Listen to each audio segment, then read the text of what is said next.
Hello everyone, good morning and welcome to ambitiousbaba.com. We are back with our daily current affairs. तो चलिए जानते हैं 18 सितंबर के current affairs क्या हैं।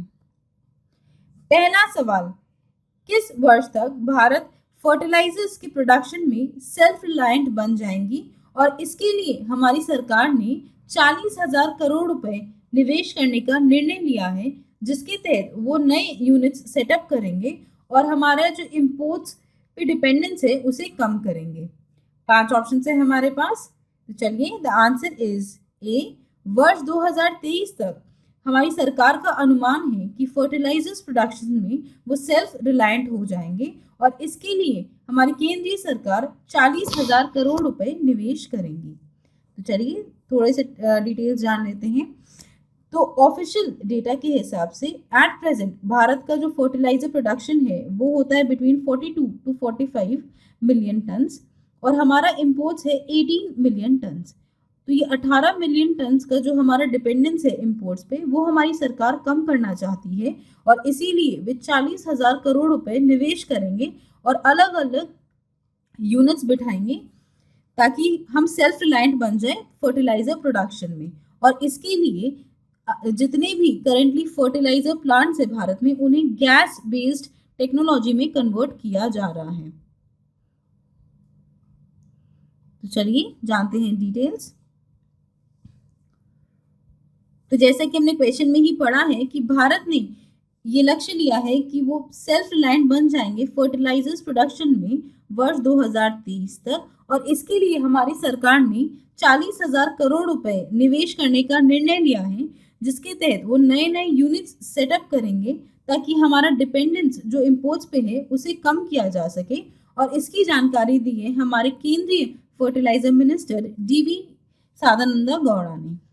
और इसके साथ साथ हमारी केंद्रीय सरकार प्रमोट कर रही है नैनो फर्टिलाइजर्स को जो 25 से 30% चीपर होते हैं और इसके साथ साथ वो 18 से 35% ज़्यादा ईल्ड भी देते हैं। और इसी के लिए हमारी सरकार ने 4 नए जो यूरिया प्लांट्स है उसे भी सेटअप किया है। तो चलिए अब बात कर लेते कि हाल ही में कौन कौन से नए गवर्नमेंट स्कीम्स आई हैं और हमारे टारगेट्स एजेंडास क्या हैं। तो हमारे प्रधानमंत्री जी का विजन है कि वर्ष 2025 तक भारत एक 5 ट्रिलियन इकोनॉमी में डेवलप की जाए। इसके साथ साथ हमारा ये लक्ष्य है कि वर्ष 2025 तक हम भारत से टीबी को एलिमिनेट कर दें। इसके साथ साथ 2022 तक हमारा ये लक्ष्य है कि सभी लोगों के पास घर अवेलेबल हो। और उसके साथ साथ हमारी केंद्रीय सरकार का ये भी लक्ष्य है कि वर्ष 2022 तक जो हमारे किसान हैं उनकी इनकम को डबल की जाए और इसी के लिए हमारी केंद्रीय सरकार ने किसान रेल भी चलाई है। इसके साथ साथ हमारा वर्ष 2023 का टारगेट है कि हम 500 गीगावाट सोलर पावर जनरेट कर पाएं और वर्ष 2024 तक का हमारा ये टारगेट है कि हर घर में नल का पानी अवेलेबल हो और इसके साथ साथ क्लीन ड्रिंकिंग वाटर अवेलेबल हो भारत के सभी ग्रामीण इलाकों में। और वर्ष 2022 का हमारा ये लक्ष्य है कि हम उत्कर्ष हासिल करें जो कि एक रोड प्लान है बाय आरबीआई। और इसके साथ साथ हाल ही में नितिन गडकरी ने ये अनाउंसमेंट की थी कि हम भारत का ये लक्ष्य है कि वर्ष 2030 तक वो ये अचीव करे कि रोड एक्सीडेंट्स के कारण 0 फेटलिटीज हो भारत में। और इसी के लिए काफ़ी जोरों शोरों से काम चालू है और हमारे जो रोड्स है उनकी टेक्निकल अपग्रेडेशन भी चालू की गई है। तो चलिए बढ़ते हैं अगले क्वेश्चन की तरफ। दूसरा सवाल, किस अरब देश ने इजराइल और बहरीन के साथ अब्राहम समझौते पर हस्ताक्षर किए हैं। 5 ऑप्शन है हमारे पास। तो चलिए the answer is C, UAE यानी कि यूनाइटेड अरब एमिरेट्स ने इजराइल और बहरीन के साथ अब्राहम अकॉर्ड साइन किया है। तो चलिए जानते हैं डिटेल्स। तो यूएस के राष्ट्रपति डोनाल्ड ट्रंप ने ट्यूसडे को इजराइल के प्रधानमंत्री बेंजामिन नेतन्याहू और यूएई और बहरीन के जो फॉरेन मिनिस्टर्स हैं उनके साथ एक मीटिंग होस्ट की थी, जिसके तहत जो हिस्टोरिक अब्राहम अकॉर्ड है उसे साइन किया गया था और 26 वर्षों में ये पहला अरब इजरायली पीस डील है। आपको याद होगा लास्ट मंथ यानी कि 13 अगस्त को हमने ये पढ़ाया था कि यूएस ने मीडिएट किया था बिटवीन इजराइल एंड यूएई, जिसके तहत अब्राहम अकॉर्ड या फिर पीस डील साइन होना था इन दोनों देशों के बीच में। और तब हमने आपको ये भी बताया था कि ऐसा कहा जा रहा था कि ये जो डील है ये सितंबर के महीने में व्हाइट हाउस में साइन होगी। तो 15 सितंबर 2020 को व्हाइट हाउस में ये डील ऑलरेडी साइन की गई है बिटवीन अरब एंड इजराइल। और इसके साथ साथ मिस्र यानी कि इजिप्ट पहला अरब स्टेट था जिसने ये पीस डील साइन की थी इजराइल के साथ इन द ईयर 1979। और उसके बाद जॉर्डन ने ये डील साइन की थी इन द ईयर 1994। और अब ये डील साइन की है इजराइल के साथ यूएई ने। तो चलिए बढ़ते हैं तीसरे क्वेश्चन की तरफ। तीसरा सवाल, वर्ल्ड बैंक के ह्यूमन कैपिटल इंडेक्स 2020 में भारत की रैंकिंग कौन से नंबर पर है? 5 ऑप्शन है हमारे पास। तो चलिए the answer is D, 116 number पर है भारत की ranking in terms of human capital index 2020। और इसमें कुल 174 देशों का मुआयना किया गया है। चलिए जानते हैं डिटेल्स। तो जैसा कि हमने क्वेश्चन में ही पढ़ा है कि भारत की 116 नंबर पर पोजीशन है, जो हाल ही में वर्ल्ड बैंक ने अपना एनुअल ह्यूमन कैपिटल का लेटेस्ट एडिशन रिलीज किया है। और ये जो ह्यूमन कैपिटल इंडेक्स है ये बेंचमार्क करता है कई की कंपोनेंट्स को based on human capital across countries.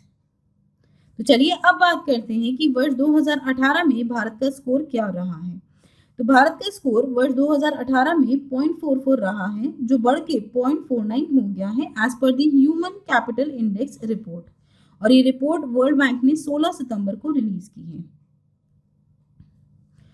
तो ये जो 2020 का ह्यूमन कैपिटल इंडेक्स अपडेट है ये काफ़ी कुछ इंक्लूड करता है। 174 कंट्रीज पे उन्होंने ये रिपोर्ट तैयार की है based on the health and education, जिसमें लगभग दुनिया का जो 98% का जो पॉपुलेशन है वो कवर किया गया है।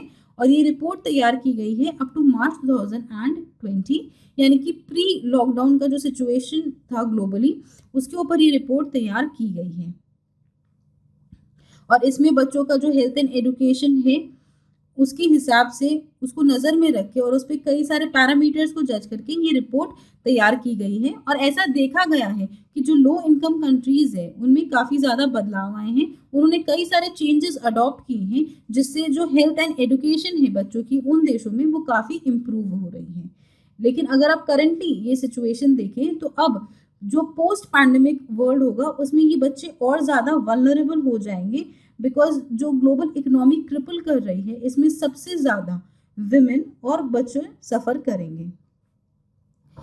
इससे रिलेटेड इनकी जो हेल्थ है, एडुकेशन है और वैक्सीनेशन है, इम्यूनाइजेशन है, इन सब पे भी काफ़ी ज़्यादा फर्क पड़ेगा। तो चलिए अब बात करते हैं कि भारत की रैंकिंग अलग अलग इंडेक्स में वर्ष 2020 में क्या क्या रही है। तो वर्ल्ड हैप्पीनेस इंडेक्स 2020 में भारत की रैंकिंग रही है 144। इंटरनेशनल इंटेलेक्चुअल प्रॉपर्टी इंडेक्स में भारत की रैंकिंग रही है 48। ग्लोबल पासपोर्ट इंडेक्स में भारत की रैंकिंग रही है 84। ग्लोबल प्रेस फ्रीडम इंडेक्स में भारत की रैंकिंग रही है 142। IMD के वर्ल्ड कंपेटिटिवनेस इंडेक्स में भारत की रैंकिंग रही है 43rd। Sustainable development goals index में भारत की रैंकिंग रही है 117। ग्लोबल इनोवेशन इंडेक्स में भारत की रैंकिंग रही है 48। और ग्लोबल इकोनॉमिक फ्रीडम रैंकिंग में भारत की जो रैंकिंग रही है वो है 105। चलिए बढ़ते हैं अगले क्वेश्चन की तरफ। चौथा सवाल, Singapore university of technology and design के सहयोग से इंस्टीट्यूट फॉर मैनेजमेंट डेवलपमेंट ने हाल ही में अपना global smart city index 2020 release किया है। तो इनमें से कौन से भारत का कौन सा शहर टॉप 100 में आया है? 5 ऑप्शन है हमारे पास। तो चलिए the answer is E, all of the above, यानी कि नई दिल्ली, मुंबई, हैदराबाद और बेंगलुरु टॉप 100 में आए हैं in terms of global smart city index 2020। तो चलिए जानते हैं डिटेल्स। तो भारत के 4 शहर नई दिल्ली, मुंबई, हैदराबाद और बेंगलुरु ने अपनी जो रैंकिंग्स थी उनकी पिछले साल उससे काफ़ी ज़्यादा सिग्निफिकेंट ड्रॉप विटनेस किया है in terms of global smart cities. और ये जो रैंकिंग हाल ही में रिलीज़ की गई है by the institute for management development and Singapore university for technology and design ने मिलकर, उसमें टॉप किया है सिंगापुर में। तो चलिए एक बार हम डिस्कस कर लेते हैं कि कौन से शहर की क्या क्या रैंकिंग रही है। तो पहले नंबर पर है सिंगापुर, दूसरे नंबर पर है हेलसिंकी, तीसरे नंबर पर है ज्यूरिख, चौथे नंबर पर है ऑकलैंड, पांचवें नंबर पर है ओस्लो, छठे नंबर पर है कोपेनहेगन। और भारत के जो 4 शहर हैं उन्होंने टॉप 100 में अपनी जगह बनाई है। तो 85th नंबर पर रहे हैं हैदराबाद, 86 नंबर पर है नई दिल्ली, 93rd में है मुंबई और 95 नंबर पर है बेंगलुरु। तो चलिए अब बात करते हैं ये जो रैंकिंग दी गई है ये किस बेसिस पे दी गई है। तो जैसे कि हमने ऑलरेडी डिस्कस कर लिया कि सिंगापुर ने टॉप किया है और ये जो रिपोर्ट है ये रिलीज की है Singapore university for technology and design ने मिलकर with the institute for management development. और ये उनका 2020 का स्मार्ट सिटी इंडेक्स है जिसमें उन्होंने ये देखा है कि कैसे टेक्नोलॉजी एक रोल प्ले करती है in terms of covid era. तो ये जो स्मार्ट सिटीज़ है जो टॉप 5 या 6 रैंकिंग पे आई है ये काफ़ी ज़्यादा टेक्नोलॉजिकली एडवांस है कि इन्होंने ये जो वर्स्ट पैंडमिक है इसे सही ढंग से हैंडल कर लिया और ज़्यादा असर अपने शहरों पर नहीं पड़ने दिया। वेरेज भारत की जो 4 शहर है इनकी जो रैंकिंग रही है पिछले साल यानी कि वर्ष 2019 से उसमें काफ़ी ज़्यादा सिग्निफिकेंट ड्रॉप आया है because they were not prepared for a pandemic. इसके साथ साथ 15 अलग अलग पैरामीटर्स पे ये जज करते हैं किसी भी सिटी की रैंकिंग। और ये जो मुआयना किया गया था बिटवीन अप्रैल टू जून 2020 इन्होंने 109 शहरों का मुआयना किया था और हर शहर के लगभग 120 जो सिटीजन्स हैं उनसे ये लोगों ने क्वेश्चन किया था अलग अलग मुद्दों पर और उसके बाद ये रैंकिंग तैयार की गई है। तो चलिए अब बात कर लेते हैं कि 2019 में इनकी रैंकिंग क्या थी। तो हैदराबाद की रैंकिंग थी 67 जो इस साल घट के हो गई है 85th। नई दिल्ली की रैंकिंग वर्ष 2019 में थी 68 जो घट के हो गई है 86। इसके साथ साथ मुंबई की रैंकिंग वर्ष 2019 में थी 78 जो घट के हो गई है 93 और बेंगलुरु की रैंकिंग थी 79 जो कि घट करके आ गई है 95। तो ये जो जैसे कि हमने बोला कि 120 सिटीजन्स हर शहर में जिनके ऊपर क्वेश्चंस जिनसे पूछे गए थे और जिन्होंने आंसर किया उन्होंने कई सारे मुद्दों पर आंसर दिया और उसके बाद ये रिपोर्ट तैयार की गई है। तो ब्रॉडली अगर क्लासिफाई करें तो वो टॉपिक्स थे health, mobility, activities, opportunity, governance and safety. इनके ऊपर 120 क्वेश्चंस पूछे गए थे और जैसे जैसे उस शहर की सिटीजन्स ने आंसर दिया उसके हिसाब से उस शहर की रैंकिंग दी गई। चलिए बढ़ते हैं अगले क्वेश्चन की तरफ। 5वां सवाल, इनमें से किस कंपनी ने स्विस रैपिडे एजी के साथ टाई अप किया है जिसके तहत वो मैगलेफ यानी कि मैग्नेटिक लेविएशन हाई स्पीड ट्रेन लाएंगे भारत में। 5 ऑप्शन है हमारे पास। तो चलिए the answer is B BHEL यानी कि भारत हेवी इलेक्ट्रिकल्स लिमिटेड ने हाल ही में स्विस रैपिडे एजी के साथ टाई अप किया है जिसके तहत वो भारत में मैग्नेटिक लेविएशन हाई स्पीड ट्रेन लेके आएंगे। तो चलिए जानते हैं डिटेल्स। तो state run engineering firm BHEL ने 16 सितंबर को ये अनाउंसमेंट की है कि उन्होंने स्विस रैपिडे एजी के साथ एक टाई अप किया है जिसके तहत भारत में मैगलेव ट्रेन्स यानी कि मैग्नेटिक लेविएशन ट्रेन्स भारत में लाए जाएंगे। तो चलिए अब जानते हैं इसका मकसद क्या है। तो अपना जो फुटप्रिंट है उसे एक्सपैंड करने के लिए in urban transportation sector BHEL ने ये MOU साइन किया है विद स्विस रैपिडे एजी जिसके तहत भारत में मैगलेव ट्रेन्स प्रोजेक्ट्स लाए जाएंगे। इससे जो ये जो दोनों ऑर्गेनाइजेशन है उनमें आपस में कोऑपरेशन बढ़ेगा और दोनों अपने जो टेक्निकल स्किल्स वगैरह है वो भी शेयर करेंगे। तो चलिए अब बात कर लेते हैं कि मैगलेव रेल सिस्टम क्या है। तो ये जो मैगलेव रेल सिस्टम है ये हवा में होवर करता है इंस्टेड ऑफ रोलिंग। जैसे आपने देखा होगा नॉर्मल जो ट्रेन है वो ट्रैक पे टच होके चलते हैं वेयर एज ये होवर करता है ड्यू टू मैग्नेटिक लेविएशन यानी कि थोड़ा सा ऊपर रहता है ट्रैक से और ये मैग्नेटिक कनेक्शन रहता है। और इसके साथ साथ जैसे कि हमने पढ़ा है कि इसका कोई फिजिकल कॉन्टैक्ट नहीं रहता गाइड वे के साथ और इससे ये एक हाईली एनर्जी एफिशिएंट ट्रेन है जिसकी जो स्पीड है वो होती है up to 500 kilometre per hour, और इसके साथ साथ इनका जो टोटल कॉस्ट है सिस्टम ओनरशिप का वो भी सिग्निफिकेंटली कम हो जाता है इनकी इस टेक्नोलॉजी के कारण। तो इससे भारत में बहुत ही ज़्यादा ग्रोथ होगी। और भारत में जो हमारे प्रधानमंत्री जी का मेक इन इंडिया और आत्मनिर्भर भारत का जो इनिशिएटिव्स है उसके तहत ये अग्रीमेंट साइन हुआ है। इसमें जो BHEL है वो डेवलप करेगी first state of the art maglev trains in India. इसे मैन्युफैक्चर करने का इन्हें मौका मिलेगा भारत में। तो चलिए बढ़ते हैं अगले क्वेश्चन की तरफ। छठा सवाल, इनमें से किस बैंक के साथ हाल ही में टाइटन ने भारत का पहला कॉन्टैक्टलेस पेमेंट सर्विस जो वॉचेस के माध्यम से होगा और जिसका नाम है टाइटन पे लॉन्च किया है? 5 ऑप्शन है हमारे पास। तो चलिए the answer is C, State Bank of India. So State Bank of India के साथ हाल ही में टाइटन ने टाई अप किया है और उन्होंने लॉन्च किया है टाइटन पे। चलिए आगे बढ़ने से पहले हम बात करेंगे इन बैंक्स के CEO और MDs के बारे में। तो सबसे पहले है HDFC बैंक। तो HDFC बैंक के नए MD और CEO का नाम है शशिधर जगदीशन और उन्होंने रिप्लेस किया है आदित्य पुरी को। इसके अलावा RBL बैंक के CMD यानी कि CEO और MD का नाम है Vishwavir Ahuja. State Bank of India के MD और CEO का नाम है अश्विनी भाटिया, जिनका हाल ही में अगस्त में ही अपॉइंटमेंट हुआ है। ICICI बैंक के MD और CEO का नाम है संदीप बख्शी और एक्सिस बैंक के MD और CEO का नाम है अमिताभ चौधरी। चलिए जानते हैं डिटेल्स। तो हाल ही में स्टेट बैंक ऑफ इंडिया जो भारत का largest public sector lending bank है, उन्होंने टाइटन कंपनी के साथ पार्टनरशिप की है, जिसके तहत उन्होंने भारत का पहला कॉन्टैक्टलेस पेमेंट सर्विसेज जो कि वॉचेस के माध्यम से होगा और जिसका नाम है टाइटन पे लॉन्च किया है। तो ये जो वॉचेस है ये अलग टाइप की वॉचेस रहेंगे और ये टाइटन इंडिया की वेबसाइट पर अवेलेबल है। और टाइटन इंडिया ने 5 टाइप की वॉचेस लॉन्च की हैं, जिसमें 3 है मेन के लिए और 2 है महिलाओं के लिए। तो चलिए अब जानते हैं कि इसकी बेनिफिट क्या है। तो ये जो फैसिलिटी है टाइटन पे की, ये सिर्फ SBI के जो अकाउंट होल्डर्स हैं वो यूज़ कर सकते हैं और वो अपना टाइटन पे वॉच है उससे पेमेंट कर सकते हैं।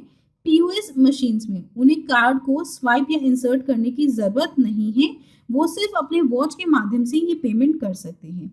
लेकिन इसमें भी एक क्राइटेरिया है कि अगर 2000 रुपये तक का पेमेंट है तब वो कॉन्टैक्टलेस वे में कर सकते हैं अपने वॉच के माध्यम से, और अगर 2000 से ज़्यादा का पेमेंट है तब उन्हें मैनुअली पिन कोड एंटर करना पड़ेगा उस POS मशीन पे। और ये जो पेमेंट फीचर है इस वॉच में, ये खाली वो लोग ही एक्सेस कर पाएंगे जहां पर ये contactless master card enabled POS machine अगर उस स्टोर में अवेलेबल है तभी ये सुविधा टाइटन पे के माध्यम से अवेल की जा सकती है, वरना नहीं। तो भारत में लगभग 2 मिलियन ऐसे POS एनेबल्ड मशीन है जहां पर ये सुविधा उपलब्ध की जाएगी। तो चलिए बढ़ते हैं अगले क्वेश्चन। चलिए बढ़ते हैं 7वें क्वेश्चन की तरफ। 7वां सवाल, UBS सिक्योरिटीज ने भारत की GDP को कितने प्रतिशत तक आंका है वित्त वर्ष 21 के लिए? 5 ऑप्शन है हमारे पास। तो चलिए द आंसर इज D, -8.6% में आंका है उन्होंने भारत की GDP को। तो चलिए जानते हैं डिटेल्स। तो UBS सिक्योरिटीज एक चाइनीज इन्वेस्टमेंट बैंक और ब्रोकरेज फर्म है जिसके हेडक्वार्टर्स है बीजिंग चाइना में, और हाल ही में उन्होंने भारत की GDP को प्रोजेक्ट किया है कि वो कॉन्ट्रैक्ट कर जाएगी बाई 8.6%। इससे पहले उन्होंने अनुमान लगाया था कि वित्त वर्ष 21 के लिए भारत की GDP रहेगी एट -5.8%, जो कि अब उन्होंने रिवाइज्ड प्रोजेक्शन दी है जिसमें उन्होंने अनुमान लगाया है कि वो हो जाएंगी एट -8.6%। इसके साथ साथ उन्होंने ये भी कहा है कि वित्त वर्ष 22 में भारत की जो GDP है वो ग्रो कर जाएगी बाई 10%। तो चलिए बढ़ते हैं 8वें क्वेश्चन की तरफ।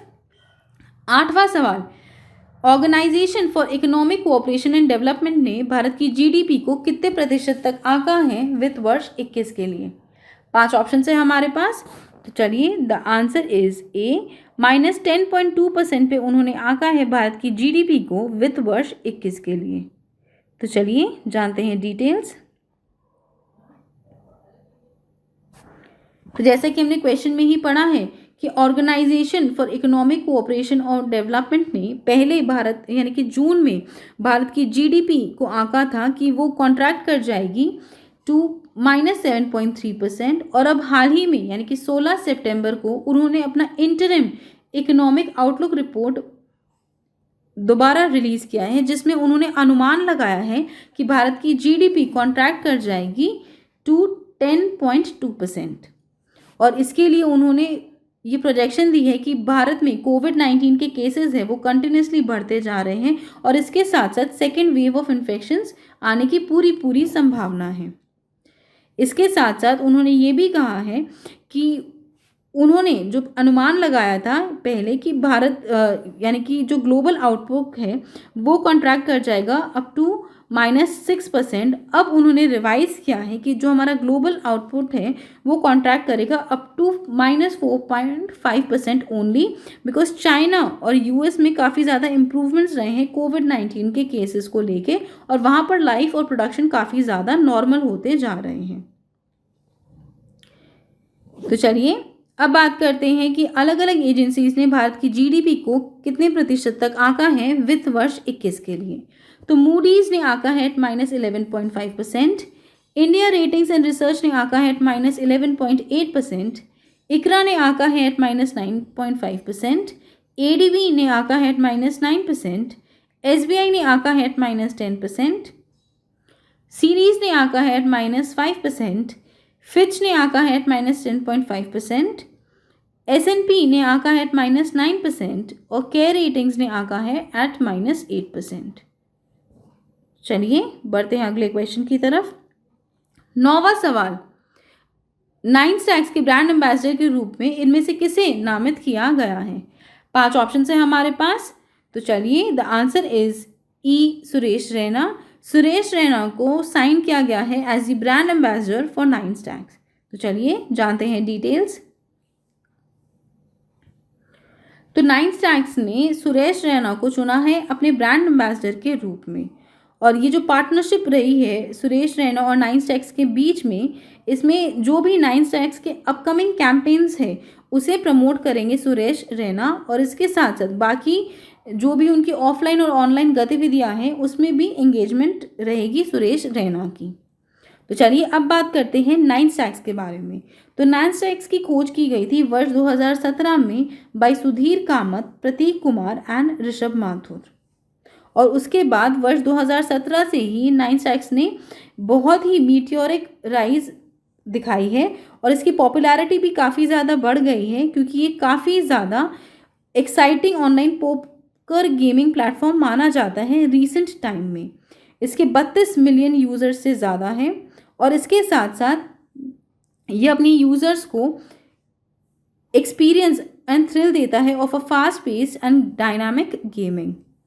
तो चलिए बात कर लेते हैं कि हाल ही में जो अलग अलग ब्रांड्स हैं उनके ब्रांड एम्बेसडर कौन कौन हैं। तो सचिन तेंदुलकर को साइन किया गया है पेटीएम फर्स्ट गेम्स के ब्रांड एम्बेसडर के रूप में। क्रिकेटर्स भुवनेश्वर कुमार और स्मृति मंदाना को साइन किया गया है प्लेयर स्पोर्ट्स के ब्रांड एम्बेसडर के रूप में। ड्वेन ब्रेवो को साइन किया गया है एसबीओ टीओपे के ब्रांड एम्बेसडर के रूप में। आयुष्मान खुराना को साइन किया गया है बजाज आलियांज लाइफ इंश्योरेंस के ब्रांड एम्बेसडर के रूप में। कियारा आडवाणी को चुना गया है मिंत्रा के ब्रांड एम्बेसडर के रूप में। रोहित शर्मा को साइन किया गया है ओकलेस के ब्रांड एम्बेसडर के रूप में। हरभजन सिंह को साइन किया गया है ई बाई गो के ब्रांड एम्बेसडर के रूप में, और सुरेश रैना और हरमनप्रीत कौर को साइन किया गया है WTF स्पोर्ट्स के ब्रांड एम्बेसडर के रूप में। तो चलिए बढ़ते हैं अगले क्वेश्चन की तरफ। 10वां सवाल, वर्ल्ड पेशेंट सेफ्टी डे हर साल किस दिन मनाया जाता है? 5 ऑप्शन है हमारे पास। तो चलिए, द आंसर इज डी, 17 सितंबर। 17 सितंबर को हर साल विश्व रोगी सुरक्षा दिवस मनाया जाता है। चलिए जानते हैं डिटेल्स। तो जैसा कि हमने क्वेश्चन में ही पढ़ा है कि हर साल 17 सितंबर को वर्ल्ड पेशेंट सेफ्टी डे मनाया जाता है, जिससे ग्लोबली एक अवेयरनेस लोगों में फैलाई जाए कि पेशेंट्स की सेफ्टी कितनी ज़्यादा ज़रूरी है, और इसके साथ साथ अर्ज किया जाए लोगों को कि जो हमारा हेल्थ केयर सिस्टम है उसे और ज़्यादा हम सेफ बनाने में अपना कमिटमेंट दिखा सकते हैं और उसमें योगदान दे सकते हैं। तो चलिए अब बात करते हैं वर्ष 2020 का थीम क्या है। तो वर्ष 2020 का थीम है health worker safety a priority for patient safety, क्योंकि कोविड-19 के टाइम्स में सबसे ज़्यादा हेल्थ वर्कर्स ने ही हेल्प की है ग्लोबली। अपनी जान की परवाह किए बिना उन्होंने जो पेशेंट्स हैं उनकी जान की परवाह पहले की है, और ये पूरी दुनिया ने देखा है। तो इस साल का थीम उनके ऊपर है हेल्थ केयर की सेफ्टी फर्स्ट। तो चलिए बढ़ते हैं अगले क्वेश्चन की तरफ। 11वां सवाल, अमिताभ घोष का हाल ही में निधन हो गया, वह पूर्व कौन थे? 5 ऑप्शन है हमारे पास। तो चलिए the answer is C, RBI governor थे अमिताभ घोष। तो चलिए जानते हैं डिटेल्स। तो अमिताभ घोष पूर्व आरबीआई के गवर्नर रह चुके हैं, जिनका हाल ही में 15 सितंबर को 90 वर्ष की उम्र में निधन हो गया। इसके साथ साथ अमिताभ घोष का शॉर्टेस्ट स्टिंट रहा है आरबीआई गवर्नर के रूप में। वो 15 जनवरी 1985 से 4 फरवरी 1985 तक ही आरबीआई के गवर्नर रहे हैं, यानी कि मात्र 21 दिन के लिए। तो चलिए with this we come to the end of today's class. I hope आपको ये वीडियो पसंद आया हो। अगर ये वीडियो पसंद आए तो प्लीज़ इसे लाइक कीजिए, अपने दोस्तों के साथ शेयर कीजिए, और हमारे चैनल एम्बिशियस बाबा को सब्सक्राइब ज़रूर कीजिए। Also please visit our website test.ambitiousbaba.com, जहाँ पर आपको कई सारे ऑनलाइन मॉक टेस्ट मिल जाएंगे। इस वेबसाइट पर जाकर आप अपना डिज़ायर्ड मॉक टेस्ट परचेज कर सकते हैं, और उसके बाद आप उसे एक्सेस कर पाएंगे 24/7 अपने अकाउंट में। इसके साथ साथ कोई शिकायत हो, कोई कमेंट हो या कोई सजेशन हो तो हमें नीचे लिख के ज़रूर बताइएगा, हमें उसका इंतज़ार रहेगा। Thank you friends, that's all for today and have a great day.